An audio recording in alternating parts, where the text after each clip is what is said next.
Hola, ¿cómo están? Muy bienvenidos y bienvenidas a una nueva edición de Eco Agenda, como siempre, con toda la información que tiene que ver con la Agenda Verde del Congreso, datos e información también vinculada a lo que pasa en ambiente a nivel nación y, por supuesto, en el mundo, en nuestro planeta, recordando que no tenemos otro planeta más que este, por lo tanto hay que cuidarlo. Y con esto también generamos contenido e impulsar diferentes tipos de proyectos de ley aquí desde la Casa de las Leyes de Argentina. Bueno, nos abocamos netamente a contarles quiénes van a estar en este programa a través de Zoom y, por supuesto, presentes aquí en el piso. Uno de ellos, en este caso, el biólogo Rubén Darío Quintana, quien, bueno, estudia los humedales en nuestro territorio. Mucho se ha hablado también de la ley de humedales, por lo tanto, este tema lo vamos a seguir abordando. Nos hablará sobre su importancia para el medio ambiente, la conservación y la amenaza de su explotación indebida. Además, para conocer el impacto en los pueblos originarios por la mala utilización de algunos recursos, ¿no? Esto de la explotación de recursos que tienen que ver con el litio, con el cobre. Además de, nos vamos a estar contactando de tantos otros temas importantes, nos vamos a estar contactando en minutitos nada más con la diputada Verónica Alía Caliba del Frente de Todos de la provincia de Salta. Y así, por supuesto, bueno, otros temas importantes, pero hablando del Día de los Pueblos Originarios, particularmente el próximo, en realidad ayer, en el día de ayer fue 9, sí, en el día de ayer es que se estuvo celebrando y conmemorando una nueva fecha que tiene que ver con el Día de los Pueblos Originarios.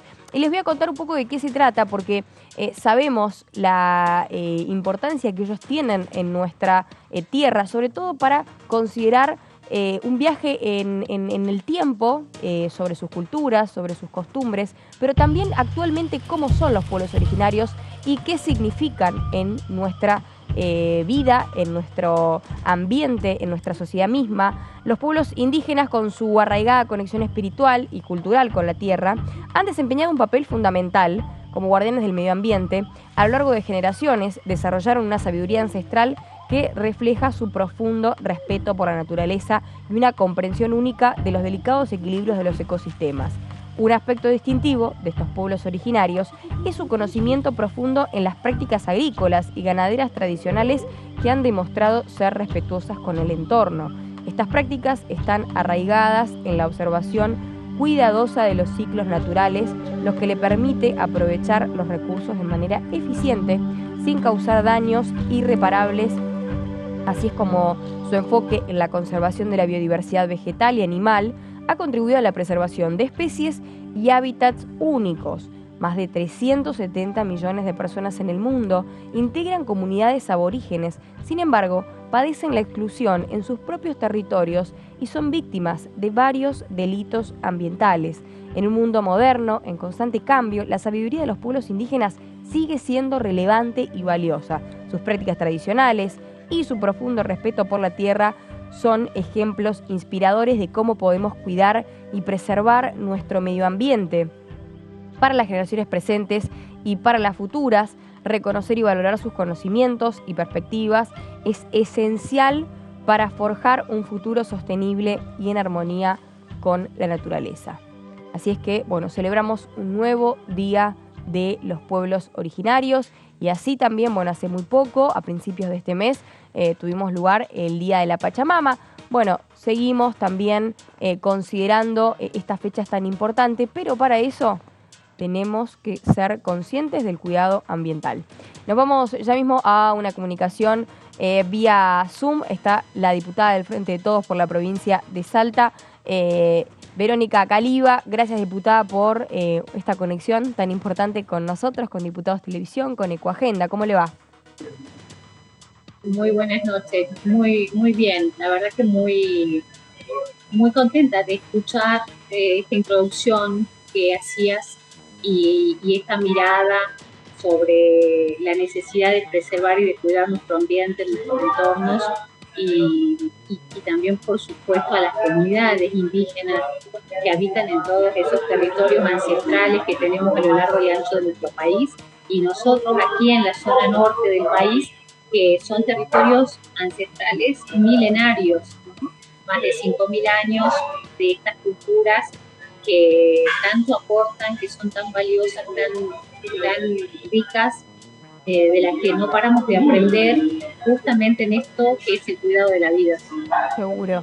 A propósito de esto, bueno, en una reciente entrevista reconoció bueno, que tiene sangre indígena y a partir de esto, bueno, a muchos que también todavía recordamos, ¿no? Nuestras raíces y demás, bueno, ¿qué significa esto de venir de pueblos originarios, como lo venimos quizá muchos, obviamente con la mezcla de los italianos, de los inmigrantes y demás, esto ha ido cambiando, pero particularmente, ¿qué tipo de ejemplos implica, ¿no? Para usted?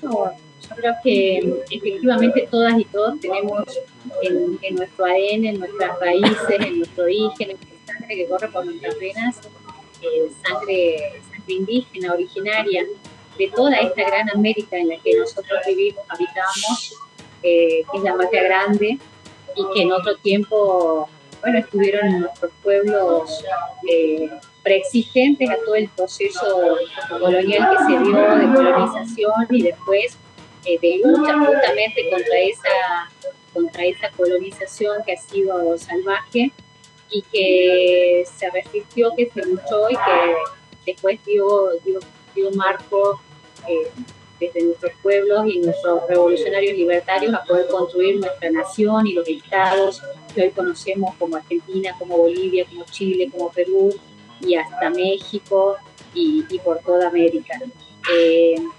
Y efectivamente, en mi caso, mi abuela materna, siempre lo digo, una mujer de la cuna cusqueña, con sangre polla, hija de madre, de padre, de abuelas, abuelos pollas, y por el lado paterno, abuelas calchaquíes, ¿no? De Tucumán, una zona tucumana, y la frontera ahí en la frontera que estamos nosotros con Salta, Catamarca y Tucumán, donde están los pueblos de ahí de calchaquíes, y bueno, somos esa mezcla, somos orgullosamente argentinas y argentinos con esas raíces profundas.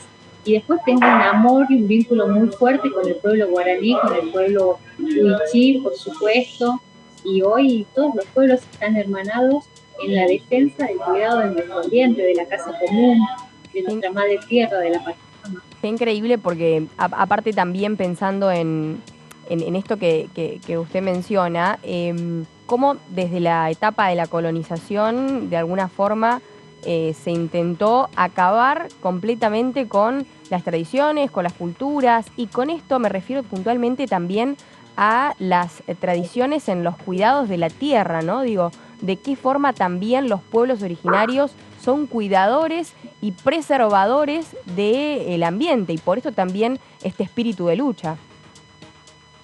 Totalmente.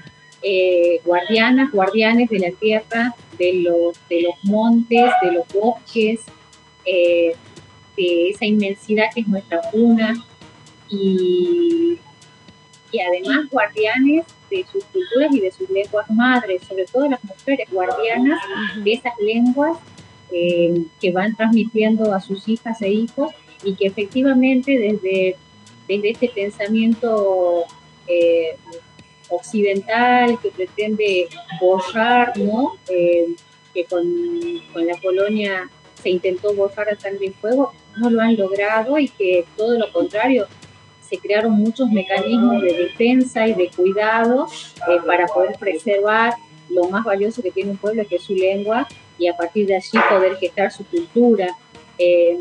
Y obviamente que ayer lo decían los hermanos en la Comisión de Peticiones, Poderes y Reglamento cuando recibimos al tercer Malón de la Paz, y lo decían muy claramente los hermanos. Nosotros consideramos que somos familia con las plantas, con los animales, con los animalitos, decían. Y claro, todos los seres vivos merecemos respeto. Hay países del mundo que ya tienen legislado y en sus constituciones el respeto a esos otros modos de vida. Exacto. Que existen en el entorno de nuestra naturaleza, en nuestra madre tierra, además de nosotros los seres humanos. Hablando a propósito de los pueblos originarios y de la relación con los recursos naturales o los bienes comunes. ¿Cómo es la relación en este caso con la explotación minera que se está dando particularmente en el territorio salteño y también en las zonas aledañas, ¿no? En provincias como Jujuy, por ejemplo? Bueno, hay un conflicto muy grave, muy, sí, es muy grande y muy grave. O sea, se fue acrecentando, se fue agravando con la explotación minera, no solo con el litio, sino con el cobre y con el oro. Y hoy, justamente este tercer Malón de la Paz, que partió desde La Quiaca, pero que pasó por Salta, que estuvieron aquí en la ciudad de Salta, en la ciudad de Cafayate, en la ciudad de Tolombón, que es el último pueblito de Salta y que ya es frontera con Tucumán y Catamarca. De allí se fueron a Santa María, pasaron por Santiago del Estero, Córdoba, Santa Fe, llegaron a la Ciudad Autónoma de Buenos Aires el 1 de agosto para celebrar a la Madre Tierra allá, para poder llevar esos rituales tan fuertes y tan importantes, Sí. Que están reclamando, que están denunciando un saqueo y que ven, por supuesto, absolutamente avasallados sus territorios. Y el territorio es esa espiritualidad y es todo lo que, y es la vida misma en torno a esos territorios, ¿no? Todo lo que implica la vida en las quebradas, en la puna, y los hermanos y hermanas que están dispuestos a defender, a cuidar, porque tienen ese mandato sagrado de nuestro pueblo, que es el cuidado del ambiente. Y eso está hoy en un claro conflicto con la explotación extractivista minera, que no respeta, que por supuesto hace caso omiso a una cantidad de legislación que ampara a los pueblos originarios desde nuestra propia Constitución Nacional, o el convenio de la OIT 169, sobre la consulta previa, libre e informada, digamos, y se avanzan sobre los territorios ancestrales con distintas explotaciones, bueno, sin importar y sin consultar qué es lo que piensan, qué sienten y cómo vivencian justamente todos estos procesos, los guardianes de la zona, de cada una de esas zonas, y el oro, y el litio, y el cobre, y todos los metales y minerales estratégicos que hoy están en nuestra zona y que efectivamente pueden llegar a ser una oportunidad para nuestro país, están en sus territorios, están en las entrañas de la tierra, que es una tierra comunitaria, que es una tierra que se tiene que entender así, ¿no? Entonces, hay conflictos graves que han sido reprimidos, que han tenido como respuesta la violencia institucional, la más feroz violencia y represión por parte del gobierno de la provincia de Jujuy, por ejemplo, donde, bueno, ayer también escuchábamos a las víctimas, jóvenes, chicos, adolescentes de 16, 17 años, que la policía de la provincia de Jujuy les disparó en los ojos, les disparaba en la cara, vieron la visión. O sea, ayer escuchamos relatos realmente impensados a 40 años de democracia, impensados en un mundo que justamente está revisando todo lo que tiene que cambiar para poder dar giros necesarios para el cuidado del ambiente, del cuidado del planeta, para luchar y contrarrestar la crisis climática, pero que no puede ser que sea a costa de la violencia y de la represión en nuestros territorios, en este sur tan golpeado, para poder llevar un cambio de transición energética a un norte, a un occidente que siempre quiere apropiarse de todo, apropiarse, sí, todo. Y es lo que estamos viendo también ahora con las diferencias en cuanto a emisiones de dióxido de carbono, no solamente explotación de los recursos particularmente, o sea, no es un debate bastante amplio, pero es muy correcto lo que está diciendo, diputada. Me quiero ir también a preguntarle esto que tiene que ver con también en este caso, cómo puede el desarrollo minero convertirse en una cuestión social, ¿no? Cuestión que se hable. El desarrollo tiene que ser fundamentalmente soberano. A mí me parece que ahí tenemos que partir de allí. Es decir, que la nación de Argentina, con sus provincias, que son las poseedoras de los recursos estratégicos en cuanto a minería, pero también a hidrocarburos, tiene que intervenir, tiene que cuidar y tiene que preservar ese gran patrimonio que tenemos nosotros en materia energética, y empezar a tener políticas de cuidado de los recursos, ¿no? Es decir, basta de esta política extractivista que se llevan todo para afuera con un 3% de regalías para las provincias productoras y poseedoras de los minerales o de los metales. Bien. Y que a partir de allí ese desarrollo que tiene que ser en función del desarrollo social de los pueblos locales, que son pueblos indígenas. Allí están los recursos en territorios ancestrales indígenas. Hay que partir de procesos de consulta para ver cómo se va a avanzar en un desarrollo minero sustentable, respetuoso de esa espiritualidad, de la cultura y de los derechos que amparan a las comunidades indígenas. Y después un proceso que se vuelque en desarrollo y en beneficios a la sociedad entera, generando trabajo, generando valor agregado y pudiendo exportar nosotros no solo carbonato de litio, sino, por ejemplo, poder exportar las baterías que podemos fabricar con nuestro cobre litio y generar empleo, y que ese empleo sea seguro, sea cuidado, sea con derechos, porque también se asiste a una actividad minera que hoy está violando todos los convenios colectivos de trabajo. Por ejemplo, los que están trabajando en las mineras cobran con los convenios colectivos de los mineros. Ni siquiera nosotros hemos podido regular y empezar a legislar sobre el litio. El litio no está también de lo que pasa, ¿no? con el tema de la, vamos a decir, la mano de obra, y qué pasa con la situación contractual laboral también de esa gente, ¿no? De los mineros específicamente, hablando de la soberanía y hablando de que, bueno, por ahí muchas de las empresas, o prácticamente ninguna empresa, tiene la bandera argentina, ¿no? Que eso por ahí es un tema que bueno, del cual hay que debatir y hay que hablar. Pero el tiempo apremia, diputada. Por último, le voy a preguntar esto que tiene que ver con algún tipo de proyectos mineros, o qué proyectos está acompañando que tenga que ver con una utilización consciente de los recursos y particularmente del litio, del cobre, que usted esté acompañando en este momento. No terminé de ingresar un proyecto que es de promoción y de cuidado del litio, que contempla desde la declaración de recurso estratégico y de utilidad de bien público hasta, bueno, todo un plan federal de promoción y de desarrollo de la industria litífera, con la creación de una empresa nacional para, a partir de allí, con todo el Estado Nacional, poder articular con las provincias que somos las dueñas de este recurso. Ese proyecto para mí es muy importante porque contempla, por eso tardamos, porque lo revisamos, es uno que lo había ingresado en el 2021 y lo trabajamos con especialistas, con compañeras y compañeros de distintos sectores, pero además con nuestras comunidades indígenas. Entonces, es un proyecto que contempla el cuidado del ambiente centralmente, coordinando con el Ministerio de Ambiente de la Nación, con las áreas de cuidado ambiental de las provincias, y que pone el eje en esto que decía yo, ¿no? En la soberanía, en que sea la bandera argentina la que tiene que flamear, desarrollando la industria litífera, y no esto que vos muy bien marcabas, que son las multinacionales las que hoy están operando en nuestra cuna y se están llevando todo, dejando un miserable 3% de regalías que con la ley de promoción minera termina quedando en menos del 1,5%, es decir, migajas de grandes riquezas estratégicas que hoy tenemos. Y nosotros no podemos tener no podemos cobrar menos del 25%. O sea, tenemos que pescar regalías que como piso sean del 25%. Y donde siempre la nación, provincias asociadas con el mundo, yo no digo de que no hay que seguir promoviendo las inversiones, no. Podemos trabajar y estamos en el mundo, pero siempre cuidando los intereses nacionales, un cuidado soberano, sustentable, respetuoso de nuestro ambiente y centralmente de los pueblos indígenas. Gracias, diputada.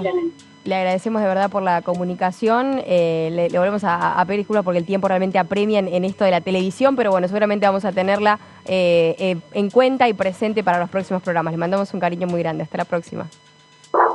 Muchas gracias, hasta pronto. Muy bien, ahí pasaba la diputada Verónica Caliba desde la provincia de Salta, del Frente de Todos también, abordando profundamente todo lo que tiene que ver con la cuestión minera.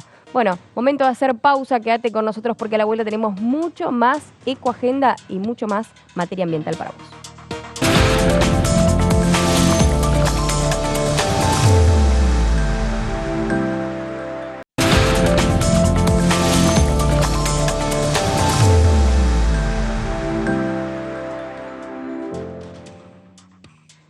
bien, continuamos en Ecoagenda y es momento de ver uno de los tantos capítulos, en realidad son 5, bueno, vamos a ver el tercero, que tiene que ver con la economía circular, con el ciclo de vida del plástico, de qué manera influye en nuestra vida cotidiana, pero sobre todo en el rol de las y los recuperadores urbanos, ¿no? Ellos que son los encargados de revalorizar la importancia del plástico, de los residuos, generando impacto ambiental, social y económico. Lo vemos.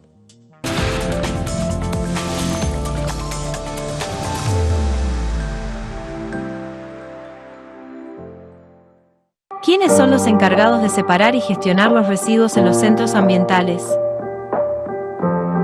Los recuperadores y recuperadoras urbanos son el eslabón fundamental de la economía circular.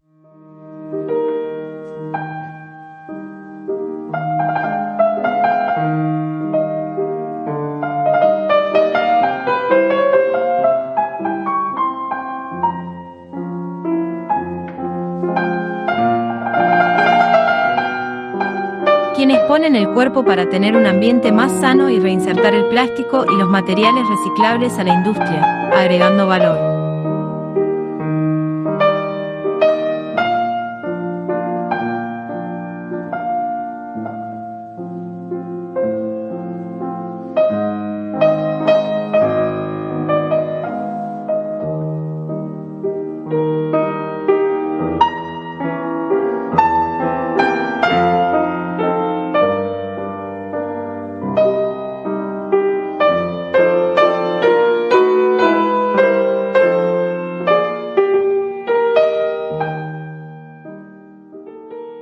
La economía circular es un concepto que intenta encadenar a los distintos actores del proceso en la producción de bienes y de los residuos que generan para poder reinsertarlos en el mercado de materiales. Es decir, todo lo que se genera de residuos puede ser reinsertado en la cadena de valor para que se generen menos residuos.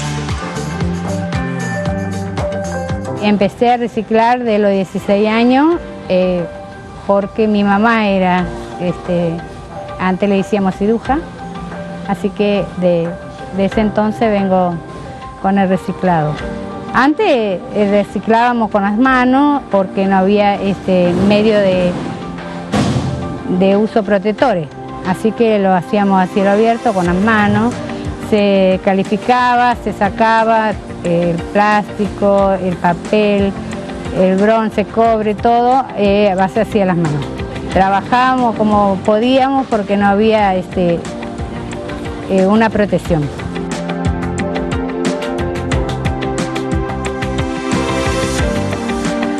Nosotros lo que somos cartoneros, que siempre laburamos yo laburé con carro y caballo, siempre juntábamos todo el material y vendíamos todo, pero por separado a los galponeros.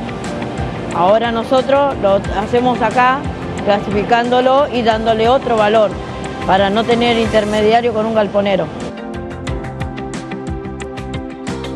El rol de las cooperativas y de los recuperadores, porque tenemos algunos que están agrupados en cooperativas, pero también hay muchísimos recuperadores que trabajan de manera independiente. Hoy, más del 80% de los materiales que se recuperan, es decir, que vuelven a ser reinsertados en el mercado, provienen de los recuperadores urbanos, es decir, provienen ya sea de las cooperativas o de los que trabajan de manera independiente. No hay manera de negar el rol preponderante que tienen los recuperadores en este proceso.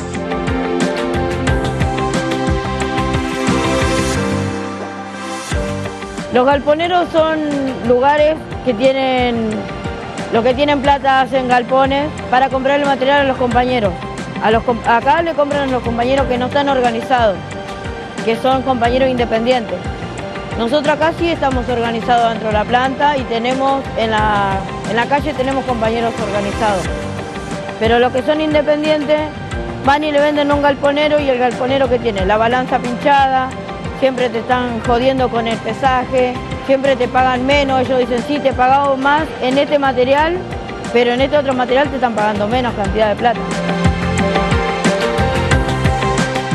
Y yo antes estaba en una cutiembre, laburando, hasta que llegué acá.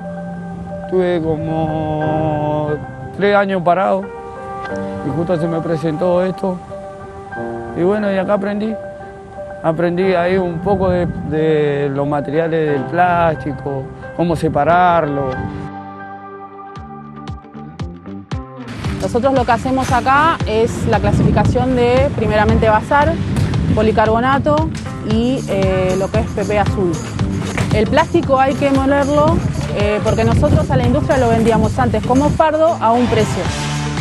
Moliéndolo hacemos una valorización de ese plástico.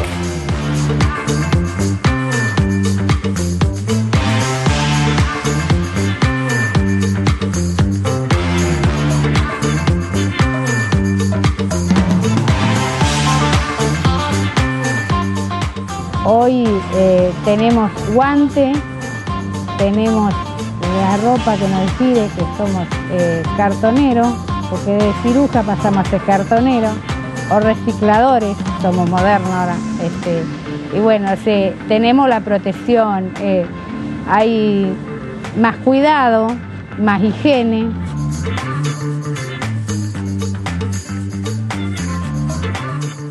Nosotros estamos divididos en 3 turnos, la planta trabaja 15 horas por día, arranca con la línea de descarga donde entra el camión más conocido como Cuca, recepción de basura, es una cinta de 3 metros donde se van seleccionando los chicos las bolsas, viendo que no haya nada que pueda romper la cinta, de ahí va una cinta elevadora donde pasa el primer proceso de 6 tambores de clasificación, donde sacamos cartón de primera, el vidrio, la botella, todo un material que pueda romper cualquiera de las maquinarias.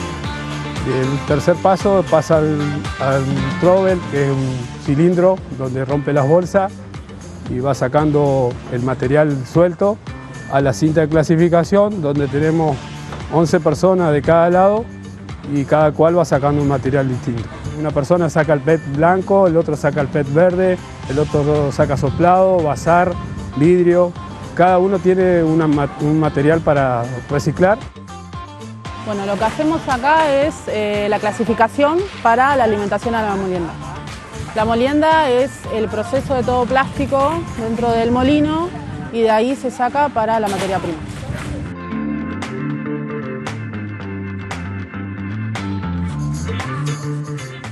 Este es el nylon. Lo procesan en una máquina como una procesadora. Lo va triturando y mientras el compañero le va echando un poquito de agua, de a chorrito, para que se haga el abrumado así, el nylon. Y lo tiramos acá a la tolva. Sí, le tiramos acá.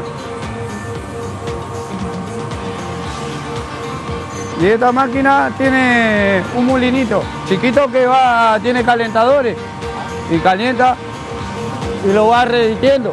De acá esto todo caliente, ese es un molino. Y sale así. Corte fideo, el recuperado. Esto todo recuperado. Y bueno, de acá ya tenemos el otro procesamiento, de los fideos enfriados, que tenemos acá una secadora. De acá ya terminado. Ya esto directo para vender, está recuperado. Acá ya lo estamos embolsando ya para salir a la venta.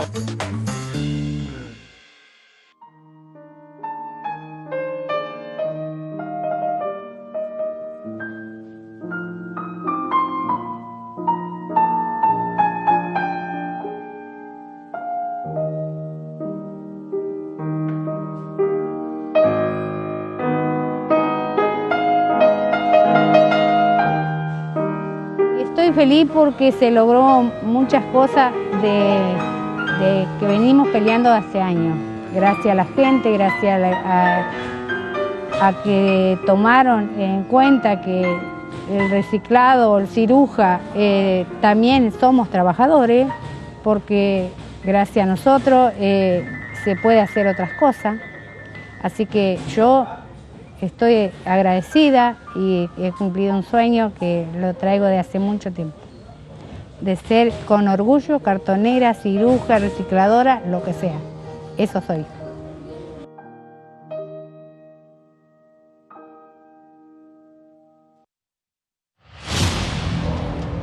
Hay otro actor protagónico en el entramado de la economía circular. Se trata de las empresas que producen e insertan envases al mercado. ¿Cómo pueden las empresas contribuir a una economía más sostenible? ¿Qué pueden hacer para disminuir el impacto del plástico en nuestro ambiente?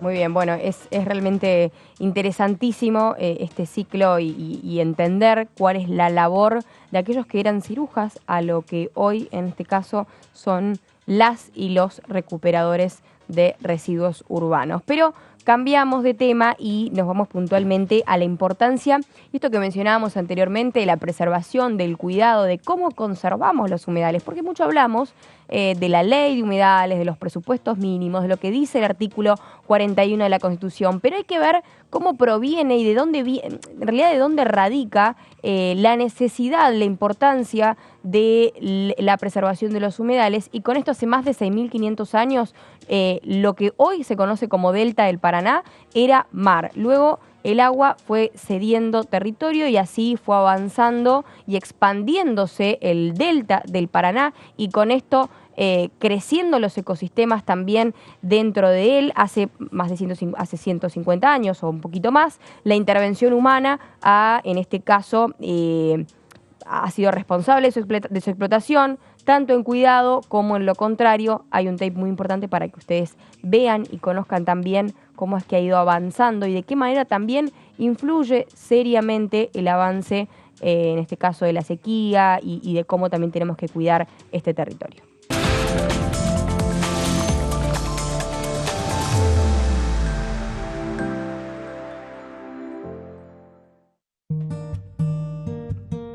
En los humedales, el agua se junta, fluye, transporta, sostiene, transforma y multiplica la vida. Las crecientes y las bajantes son necesarias en los grandes ríos.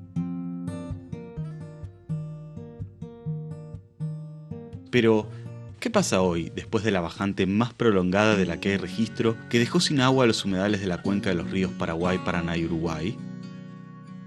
Aún con la bajante, entran al delta 9.000 metros cúbicos de agua por segundo. Pero esta enorme cantidad no alcanza para inundar los bañados y las lagunas que han ido desapareciendo casi por completo en el último año. Sin agua, el colchón de materia vegetal del humedal, que almacena carbono, puede quemarse fácilmente. Sin esta barrera natural, el fuego se vuelve incontrolable, transformando todo en cenizas y humo, liberando gases que aumentan el efecto invernadero.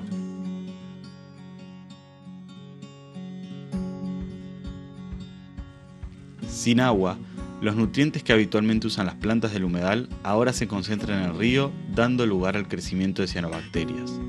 Estas pueden ser tóxicas para la gente y afectar el suministro de agua potable. Sin agua, se pierden las principales áreas de crías de los peces y aquellos que no escapan a tiempo no logran sobrevivir.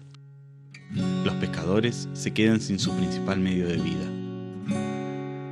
Si los humedales, y en particular los del delta, pierden su delicado equilibrio, esto afectará a nuestra salud, el aire que respiramos, el agua que tomamos y los alimentos que nos brindan.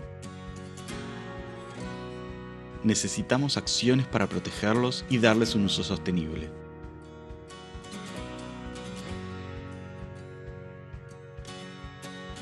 Muchos ya lo hemos comprendido. Como el agua, nos juntamos, nos movilizamos y ayudamos a conservar la salud de los humedales para vivir en un mundo más sano.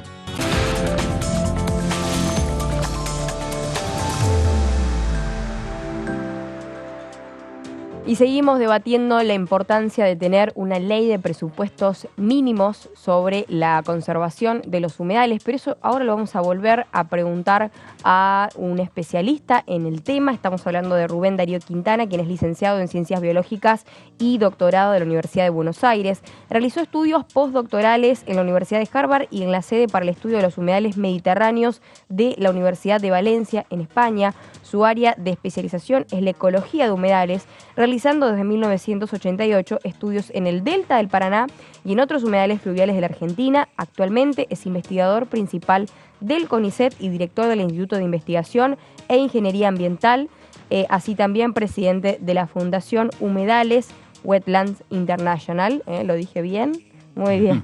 Ricardo, bienvenido. Rubén, perdón, ya me cambié, yo le cambié el nombre. Rubén, bienvenido, venía todo bien hasta que era con R. No, un placer tenerte y gracias por también transmitirnos tu conocimiento hacia nosotros sobre esto que tiene que ver con los humedales, con su cuidado, con el trabajo que requiere conservarlos. Y antes que avances, esto que tiene que ver con la especialización en ecología de los humedales. ¿Cómo es esto, ecología de los humedales? Bueno, es una rama de la ecología que se dedica a estudiar un poco el funcionamiento, la estructura, la biodiversidad de los humedales en distintos aspectos de conservación, de uso sostenible, de aportes que hacen los humedales a la sociedad, ¿no? ¿Qué es un humedal, no? Como para empezar con algo básico. Está buena la pregunta porque un humedal es un conjunto muy variado de ecosistemas, no es una cosa única. Bien. Hay muchísimos tipos de humedales, recién se estaba hablando aquí del litio. El litio está en salares de altura, eso también son humedales. Sí. Hay humedales costeros marinos, hay humedales fluviales como los asociados a los ríos, las turberas de Tierra del Fuego, los embalsados de Liberá. Bueno, todo es una gran diversidad de ecosistemas muy diferentes, porque uno cuando los ve son bastante diferentes, pero todos tienen en común algo que es el agua. El agua. Para que sea humedal tiene que haber un cuerpo de agua y así desarrollarse esta multiplicidad de ecosistemas. El agua puede estar a la vista o puede estar no a la vista, por debajo. Mirá. Por eso a veces hablamos de humedales húmedos y humedales secos, entre comillas, ¿no? Porque el agua por ahí uno no la ve, pero apenas se hace un poco una excavación, aparece el agua. Bueno, la diferencia de un río con un salar, ¿no? Algo que por ahí es un poco más seco, ¿no? Sí, el río sería ya un ecosistema acuático. O sea, eso también es importante destacar que los humedales no son ni ecosistemas terrestres ni ecosistemas acuáticos. Bien. Es un conjunto particular de ecosistemas que, bueno, como te decía, el agua juega un papel fundamental en su funcionamiento, ¿no? Bien. Es importante entonces también, bueno, ya vamos tachando preguntas de la lista con respecto a las diferencias, ¿no? Que para empezar a hablar de estos temas hay que tener, me parece que muy en claro las diferencias puntuales de, bueno, esto, capaz un territorio más húmedo o lo que sería un humedal, con un río, ¿no? Bueno, y con esto, ¿por qué los humedales son ecosistemas críticos, ¿no? para la humanidad? Y si deberíamos encarar acciones para su conservación y uso sostenible. Los humedales han jugado un papel fundamental en el desarrollo de nuestra historia humana, ¿no? Bien. Desde los primeros humanos que aparecieron en la Tierra hay trabajos que han descrito esa temprana relación de humedales con la sociedad y por lo tanto son muy importantes en todo ese desarrollo que ha tenido nuestra civilización. ¿Por qué? Porque realmente, bueno, una de las cuestiones es que gran parte de los humedales son fuentes de agua, empezando por ahí, ¿no? Y el agua es fundamental, ¿no? Para nuestra vida. Y lo otro es que tienen otros aportes muy importantes para los humanos, desde provisión de alimentos, control de inundaciones, fijación de carbono. O sea, una cosa importante, por ejemplo, de los humedales, que son los ecosistemas que más carbono fijan en el planeta, mucho más que las selvas tropicales, por ejemplo. Entonces, hay un montón de cuestiones que los hacen hoy muy importantes y, paradójicamente, a pesar de esa gran importancia, los humedales se están perdiendo rápidamente. Tienen una pérdida muy acelerada desde la Convención de Ramsar, que es la Convención de Humedales, a la cual nuestro país adhiere. De los sitios Ramsar.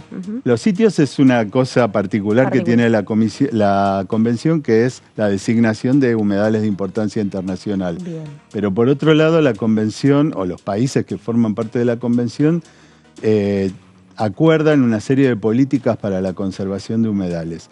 Y la Convención ha estado haciendo algunas evaluaciones del estado de los humedales a nivel mundial y entre los años 70 del siglo XX y la actualidad se perdió entre un 65 y un 71% de todos los humedales del planeta, con una tasa de pérdida anual. Perdón, ¿podemos repetir ese número? Yo me quedé enamorada viendo una imagen de un, creo que es un carpincho, me parece.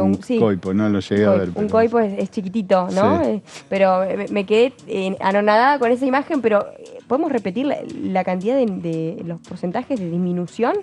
Desde los años 70 del siglo XX hasta la actualidad, se perdieron o degradaron entre un 65 y un 71% de los humedales del planeta, con una tasa de pérdida anual que triplica a la tasa de pérdida de bosques naturales.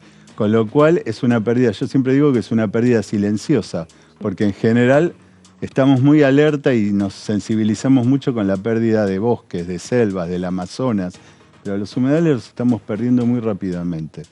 ¿Esto a qué se debe puntualmente? Se debe a que hay un montón de actividades humanas que están avanzando sobre los humedales de distinto tipo, desde minería, agricultura, ganadería, urbanizaciones. Acá tenemos alrededor de Buenos Aires un montón de urbanizaciones como Nordelta que han avanzado sobre zonas que eran antiguamente humedales. Y estamos perdiendo áreas de humedales que pueden ser muy importantes para evitar problemas en el futuro, con el tema del cambio climático, por ejemplo, ¿no? Claro. Porque estamos perdiendo humedales que son zonas de amortiguación de excedentes hídricos, de inundaciones.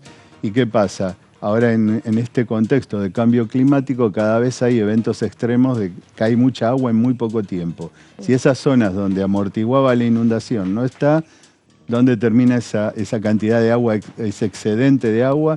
Y en las zonas urbanas, en general en las zonas más vulnerables, ¿no? Sí, por supuesto. Es interesantísimo esto que planteas y particularmente esto que tocabas de Nordelta, un poco reflejando también cuál es la situación de los humedales en nuestro país puntualmente, te pregunto.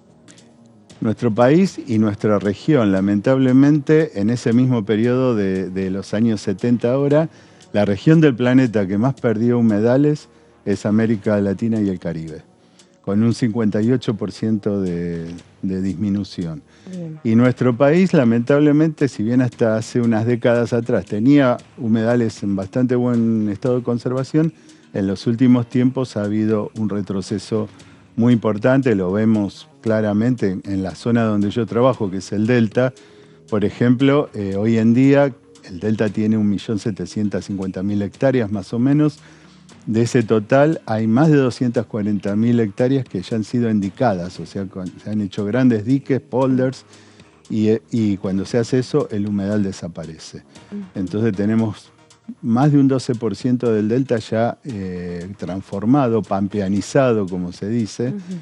Y bueno, por supuesto se hace eso para hacer otras actividades como la ganadería, la forestación o la urbanización.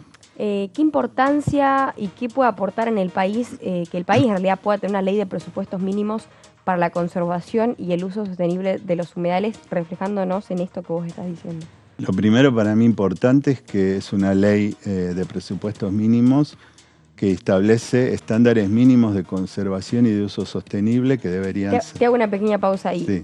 Precisamente esto, ¿qué son los presupuestos mínimos? Respaldándonos en lo que establece el artículo 41 de la Constitución, de esto que no puede faltar y que, aclaro, no tiene que ver específicamente con una partida presupuestaria, por ejemplo, en base a dinero. No, son los criterios técnicos mínimos que uno debería considerar.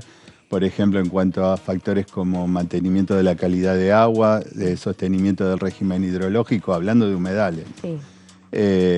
Mantenimiento de la biodiversidad, etcétera. De los aportes que hacen los humedales a la sociedad, porque eso no lo mencioné, pero los humedales son los ecosistemas que más aportes hacen a la sociedad, ¿no? Entonces, 40% de todos los aportes que hacen todos los humedales del planeta. Bien. Entonces ahí nos da idea la importancia de tener una ley que de alguna manera normatice y regule el uso.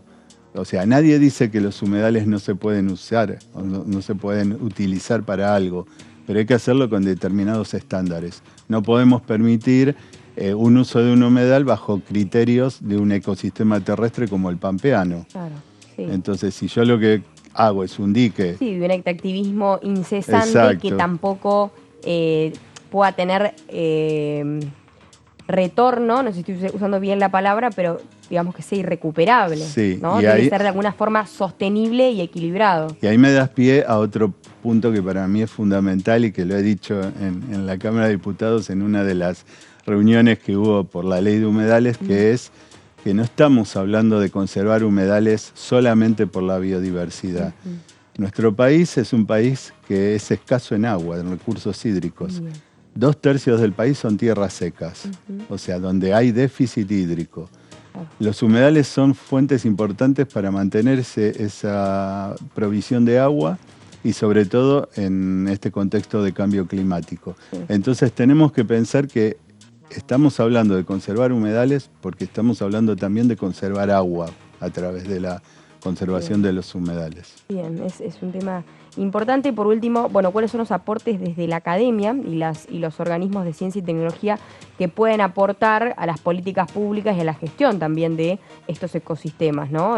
Justamente pensando en cómo colaboran con el día a día y con el avance del conocimiento científico en general. Nosotros, en nuestro grupo de investigación, tenemos muy claro, y con otros colegas que también compartimos estos temas, en que nosotros debemos generar conocimiento para transferirlo a distintos ámbitos. Uno, el ámbito político, para la aplicación de políticas públicas que conserven humedales, para los gestores del territorio, para que puedan tener elementos de decisión a la hora de tomar esas decisiones de gestión del territorio.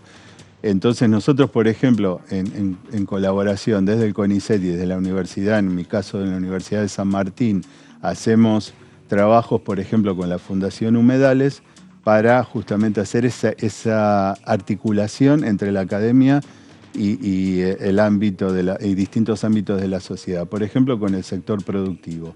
Y una de las cosas que estamos trabajando ahora con productores ganaderos en el Delta es tratando de implementar prácticas que sean ambientalmente sostenibles en los humedales de prácticas ganaderas, ¿no? Exacto. Entonces, bueno, aportamos esa información de nuestras investigaciones para que los productores puedan empezar a aplicar cambios en sus modalidades productivas y entonces podamos tener una actividad productiva que sea compatible con el mantenimiento de la estructura y del funcionamiento de los humedales. Muy bien. Rubén, te agradecemos por la información, realmente súper claro. Y bueno, esperemos por supuesto que realmente se considere que haya una ley de humedales urgente y de esa forma también, bueno, generar un equilibrio entre la producción, vamos a decir, el lado más productivista y el lado que tiene que ver con la conservación de los mismos, ¿no? Sí, para terminar entonces aprovecho esto para decirte que sí, que ojalá se vuelva a poder tratar la ley de humedales porque quedó ahora otra vez en stand-by y que yo creo que tiene que desaparecer el miedo que hay a que si hay una ley no se va a poder producir, porque ese es el problema. Por eso perdió estado parlamentario desde el año 2013 4 veces.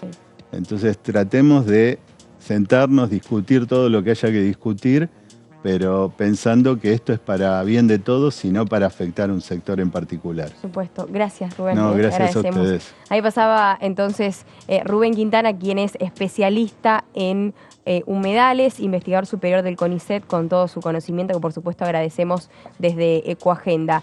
Y recuerden que si cuidamos la tierra nos cuidará. Gracias por acompañarnos una vez más. Será hasta la próxima. Chau.